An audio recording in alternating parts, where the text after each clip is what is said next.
ಶ್ರೀ ವಾಲ್ಮೀಕಿ ಕಲ್ಯಾಣ ಮಂಟಪದಲ್ಲಿ ಜರುಗಿದ ಶ್ರೀ ಮಹರ್ಷಿ ವಾಲ್ಮೀಕಿ ಜಯಂತ್ಯೋತ್ಸವ ಕಾರ್ಯಕ್ರಮದ ಪ್ರಯುಕ್ತ ಸಾಧಕರಿಗೆ ಪ್ರತಿಭಾ ಪುರಸ್ಕಾರ.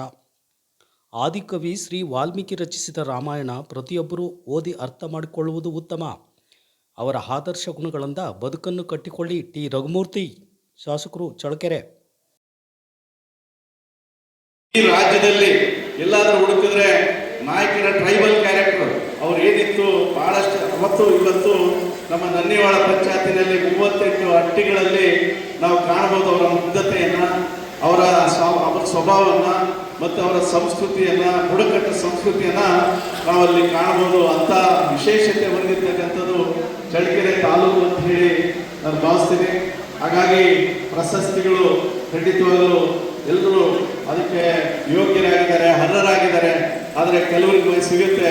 ಮುಂದಿನ ದಿನಗಳಲ್ಲಿ ಖಂಡಿತವಾಗಲೂ ಯಾವುದೇ ಸರ್ಕಾರ ಇಲ್ಲಿ ಅಂಥ ಪ್ರತಿಭೆಗಳನ್ನು ಗುರುತಿಸಬೇಕು, ಅವ್ರಿಗೆ ಗೌರವಿಸಬೇಕು. ಅದಕ್ಕೆ ನಮ್ಮ ತಿಪ್ಪಣ್ಣ ಮಲ್ಕುಂಟೆ ಅಣ್ಣವರು ಕೂಡ ಅದಕ್ಕೆ ಅರ್ಹರಿದ್ದರು.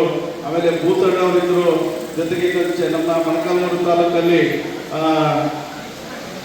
ನಮ್ಮ ಜಗ್ಲೂರಯ್ಯ ಅನ್ನೋರಿದ್ದರು.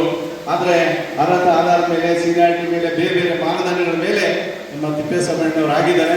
ಖಂಡಿತವಾಗ್ಲೂ ಅವರಿಗೆ ಅಭಿನಂದನೆಗಳನ್ನು ಸಲ್ಲಿಸೋಣ. ಜೊತೆಗೆ ಈ ಒಂದು ಕಾರ್ಯಕ್ರಮದಲ್ಲಿ ಅವರು ಅದು ನನಗೆ ನೋಡಿ ಆ ತಿಪ್ಪಣ್ಣ ಮಲ್ಕುಂಡಣ್ಣವರು ಇವತ್ತು ರಾಜಣ್ಣವರು ಕೂಡ ಹೇಳಿದ್ರು, ರಾಮಾಯಣವನ್ನು ಬರೀ ಎರಡೇ ವಾಕ್ಯಗಳಲ್ಲಿ ಏನು ದಶರಥನ ಕಂದ ಅಂದರೆ ಹೇಳಿದ್ರು ಅವರು, ರಾಮ ಅಂತ ಹೇಳಿ ದಶರಥನ ಕಂದ, ರಾವಣನನ್ನು ಕೊಂದ, ಸೀತೆಯನ್ನು ತಂದ. ಅದನ್ನು ನಾನು ಮೊದಲು ಕೇಳಿದ್ದು ನಮ್ಮ ತಿಪ್ಪಣ್ಣ ಮಲ್ಕುಂಟೆ ಅಣ್ಣವ್ರ ಬಾಯಿನಲ್ಲಿ.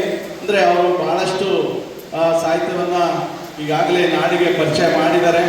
ಖಂಡಿತವಾಗ್ಲೂ ಯಾವತ್ತೂ ಕೂಡ ಈ ರಾಮಾಯಣ ಯಾವತ್ತೂ ಕೂಡ ಸೂರ್ಯ ಚಂದ್ರ ಇರೋವರೆಗೂ ಕೂಡ ರಾಮಾಯಣ ಇರ್ತದೆ.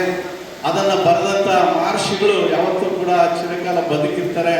ಅಂಥ ಒಂದು ರಾಮಾಯಣವನ್ನು ಬರೆದಂಥ ಮಹರ್ಷಿಗಳಿದ್ದಂಥ ಒಂದು ನಮ್ಮ ಏನು ನಾವು ನಮ್ಮ ಹಿರಿಯರಂದರೆ ನಾವು ಯಾವುದಾದ್ರೂ ನನಗಂತೂ ಗೊತ್ತಿಲ್ಲ, ಯಾವುದೋ ಒಂದು ಪೂಜೆ ಮಾಡಬೇಕಾದ್ರೆ ಕೇಳ್ತಾರೆ ಗೋತ್ರ ಅಂದರೆ.